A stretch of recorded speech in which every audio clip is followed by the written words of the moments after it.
르네상스와 인문학, 바닥에서 피어난 인간의 위대함, 기술과 자본의 시대, 우리는 왜 다시 고전을 읽어야 하나요?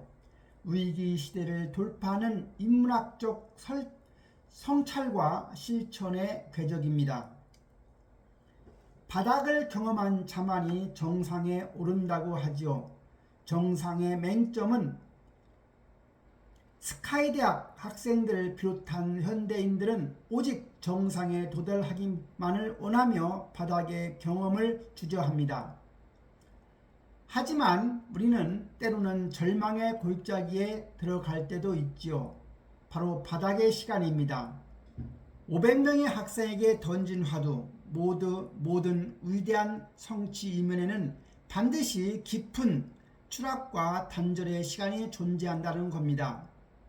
인문학의 첫 번째 교훈은 바닥은 추락의 끝이 아닌 도약의 필수 조건인 겁니다. 바닥을 경험한 자만이 진짜 정상에 오를 수 있는 거지요. 삶을 넘어서 탁월함의 실천입니다. 아르떼입니다. 소크라테스와 오후를 함께 할 수 있다면 애플 전부를 걸겠다고 스티브 잡스는 말했지요. 자본주의의 한계와 실천하는 인문학입니다. 인문학은 아는 것에 그치는 것이 아닌 겁니다. 아는 것과 실천하는 것의 간격을 줄이고 인간의 변하지 않는 가치를 성찰하며 이를 탁월함으로 실천하는 행위 그 자체인 겁니다. 기술과 인문학, 바로 혁신, 탁월함의 실천이지요. 길 잃은 시대, 스스로에게 던져야 할 세 가지 나침판이 있습니다. 첫째는 후에마입니다. 나는 누구인가? 성찰을 통한 진정한 자아의 발견진입니다.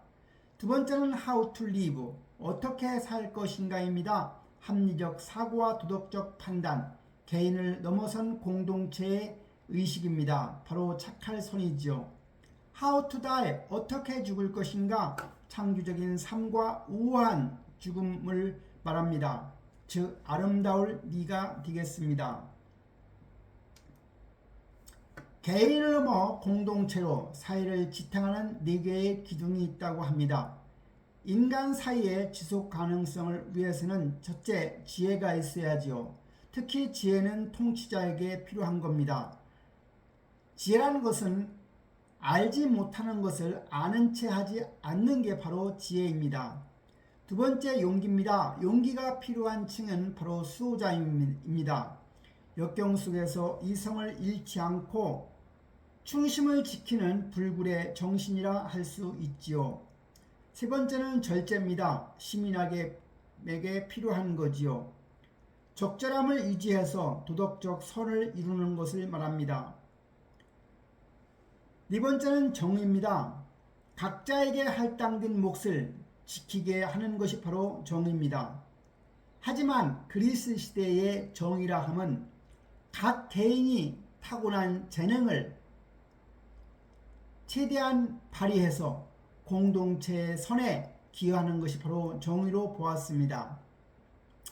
자신의 등불로 남의 등에 불을 붙여준다 해도 내 빛이 줄어들지는 않습니다. 기술, 노동, 재능의 나눔이 결속을 만들지요. 낡은 지식의 붕괴와 새로운 현실의 발견입니다. 중세의 한계는 바로 아우구스티누스입니다. 중세의 한계의 초점은 인간 내면의 악, 한계, 욕망이지요. 중세의 한계의 수수께끼는 금지된 것을 욕망하는 원지적 본성입니다. 중세의 한계의 핵심 질문은 나는 도대체 어떤 존재인가입니다. 현실의 자각은 호세데 아코스타, 초점은 경험이 권위를 압도한다입니다. 경험은 아리스토텔레스의 책에서는 적도가 끓어오른다고 했으나 실제 적도에서는 추위를 느꼈다고 합니다. 그때 내가 할 수 있었던 일은 아리스토텔레스의 기상학과 철학을 비웃는 것 말고는 없었다고 했지요. 상인들의 치열한 바닥에서 인문학이 재탄생된 겁니다. 첫째, 상인 계급의 현실적인 필요입니다. 당장 물건을 팔기 위한 실용적인 정보가 요구되지요. 두 번째는 사고 방식의 전환입니다. 플라톤 철학의 도입 및 1463년 플라톤 아카데미를 설립하게 됩니다. 세 번째는 파격적인 예술에 대한 후원입니다. 숨겨진 인재의 재능을 발견하는 거죠. 관련된 예술가는 도나텔로와 미켈란젤로의 양성이라 할 수 있습니다. 네 번째는 부의 목적에 대한 재정립입니다. 하층민 지원에서 출발해서 시민에게 부를 환원했지요. 바로 메디치 가문이 이런 일을 한 겁니다. 르네상스는 고상한 학자들의 책상이 아닌 생존을 위한 치열한 시장 현실에서 싹을 틔웠던 겁니다. 절망을 딛고 일어선 피렌체의 두 가지 원칙은 바로 경쟁과 관용이었습니다. 1348년부터 1500년간의 흑사병이 돌았지요. 인구의 80%가 사망의 바닥에 떨어집니다. 1501년 돌파구로 성유한 세례당 문 제작 경쟁을 하게 됩니다. 기베르티와 브루넬스키가 경쟁했지만 승자는 기베르티였습니다. 기베르티는 21년간 피렌체에 남아 걸작 청동문을 완성하게 되지요. 하지만 패자인 브루넬스키는 패배 후에 로마를 떠나 고대 건축 연구를 하게 되고 이후에 피렌체로 돌아와 산타 마리아 델 피오레 대성당의 상징적인 돔을 완성하게 됩니다. 패배자를 품고 재기의 기회를 허락한 관용이 바로 르네상스의 폭발적 혁신을 이끌었던 겁니다. How to die, 우아하게 죽는 법이죠. 내가 곧 죽을 것을 안다는 사실이야말로 내 인생에서 가장 중요한 결정을 내릴 수 있게 하는 도구입니다. 완벽을 향한 치열한 사투입니다.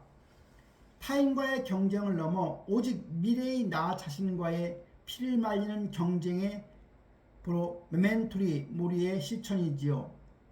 다비드상을 본 드루지오의 찬사입니다. 더 이상 조각이라는 예술은 발전하지 않을 것이라고 했죠. 바로 다비드상이 조각의 파라곤인 겁니다. 22일의 고문, 15년의 실업, 나락에서 마주한 고전. 저녁이 오면 나는 서재로 들어간다네. 흙과 먼지가 묻은 일상복을 벗고 관복으로 갈아입지. 그리고 옛 어르신들의 정원으로 들어가 그들에게 지혜를 묻는다네. 마키아벨리의 얘기죠. 추락의 시간이 있었죠. 1512년 반역 혐의로 체포되고 가난과 절망뿐인 시골 마을의 촌놈 생활을 하게 되고 고문과 철저한 고립 속으로 떨어지게 됩니다. 밤에는 통찰의 시간을 갖게 됩니다. 삶의 시련과 고통 속에서 피어난 냉혹하고도 위대한 통찰력, 다가올 죽음조차 두렵지 않게 만드는 철저한 사색이라 할 수 있습니다. 삶의 시련과 고통 속에서 피어난 냉혹하고도 위대한 통찰력, 다가올 죽음조차 두렵지 않게 만드는 철저한 사색이라 할 수 있지요. 굴러들어온 운명, 즉 호박을 쥘 기량이 있는가? 전통적 이상주의와 냉혹한 현실주의가 있죠. 전통적 이상주의는 바로 키케로의 의무론이나 크세노폰의 키루스의 교육이 해당됩니다. 그 당시의 통치 철학은 이상적인 군주는 반드시 도덕적인 인간이어야 한다는 것이었지요. 전통적 이상주의의 초점은 선의 유지와 윤리적 의무였습니다. 하지만 냉혹한 현실주의는 마키아벨리의 군주론이 해당됩니다. 냉혹한 현실주의의 통치 철학은 권력을 유지하면서 선하기만 해선 안 되며 필요에 따라 악인이 되는 법도 알아야 한다고 되어 있습니다. 냉혹한 현실주의의 초점은 전쟁터 같은 약자의 현실, 국가의 선 안위를 위한 유연성과 기량을 얘기하지요. 강자에게 무작정 저항하지 마라. 무기가 쥐어지기 전까지는 침묵으로 무장하고 무기가 들어오면 꺼리낌 없이 행동하라. 아무로 파티, 인생은 울보를 기억하지 않는다 했습니다. 나와 함께 지옥에 가더라도 단 하루만이라도 군주처럼 삽시다. 호메로스의 통찰을 보면 참아라 나의 마음아, 어려움 속에서 용기를 내게 하는 인문학의 힘인 것입니다. 마키아벨리의 야성, 운세가 좋을 때는 겸손하고 나쁠 때는 더 용기를 내라. 강자가 너무 강하면 일단 강자를 웃겨야 한다. 두려워하지 말고 운명과 당당히 맞서며 주저없이 싸워야 한다. 나만의 르네상스를 여는 세 개의 기둥이 있습니다. 첫째는 소크라테스의 성찰이죠. 바로 후에마입니다. 숙고하지 않는 삶은 살 가치가 없다 했습니다. 바닥의 현실을 직시하고 내면의 진정한 자아를 묻는 힘이지요. 둘째는 메디치의 관용입니다. How to live입니다. 기술과 재능을 나누고 패자를 품으라는 거지요. 경쟁 속에서도 공동체의 연대를 잃지 않는 실천입니다. 세 번째는 마키아벨리의 야성, 바로 How to die입니다. 바닥의 시련 속에서도 고전을 읽으며 운명에 맞서라는 거지요. 핑계대며 울지 않는 스스로 운명을 개척하는 주체성이 필요합니다. 이제 당신만의 르네상스를 시작할 시간입니다. 당신은 누구입니까? 당신은 지금 어디를 향해 가고 있습니까? 당신은 당신의 운명을 사랑하십니까? 단 하루만이라도 노예처럼 살지 말고 자유로운 군주처럼 삽시다. 역사와 미래를 바꾸는 주인공이 되시길 바랍니다. 마키아벨리의 얘기입니다.